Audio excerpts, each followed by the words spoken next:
I was offered to have 2 felonies on my record. And that was way off in the beginning. You know, I could have walked away with this thing clean, but what would have happened if I'd have done that is, number one, they would have kept moving on, doing what they do. I would have been on probation for 3 years. And my experience in jail, although it's not been that long, I pay attention wherever I am, most of the people I've run into in jail, and there's been hundreds of them people that I've talked to over the times that I've been in jail, the majority of them are there on probation violations and parole violations. So what I've come to realize is that this institution of incarceration and quote-unquote law enforcement is set up in such a way that they get people to get off easy. They charge you with things that you may or may not have done.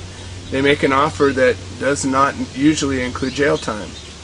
But what it does is it changes your standing in society. It changes your position.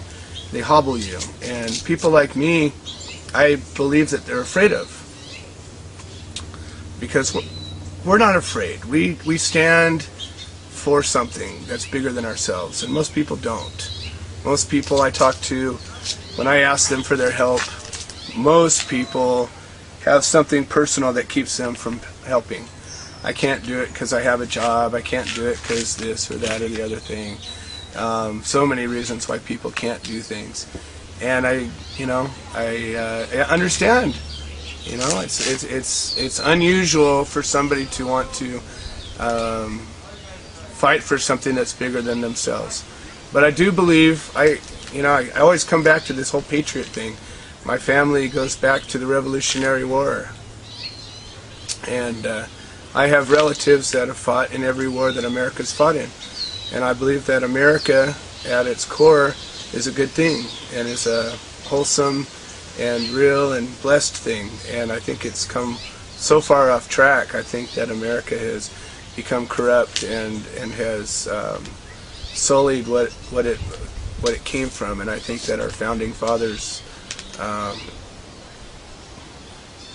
rooting for people like me and my friends that are fighting. I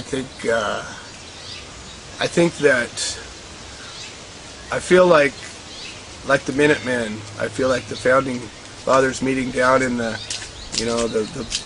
basement bars and talking about what are we going to do to beat off these redcoats that are outnumber us, outgun us, trying to take everything away from us. How are we going to beat them? And that's how I feel. And so I feel that every time I get out there, I mean, I use a ridiculous amount of energy trying to reach people, and I go into a group, and I believe if I can just get just one person to go, you know, maybe you're right. Maybe I should help out a little bit more. Maybe I should do something. Maybe I should just care a little bit more. That's where it all starts, is just care a little bit more, just enough to take a teeniest little bit of action. You know, I believe that every time we stand together, and whether it's in a courtroom or whether whether it's out on a street corner with signs, or whether we write a letter or make a phone call, it represents, hundreds, maybe thousands that don't, but think the same. And I think that whatever your cosmic or spiritual beliefs are, I think that there is a change that happens when enough people come together with the same idea and the same thought and the same intent and the same vision. I think that we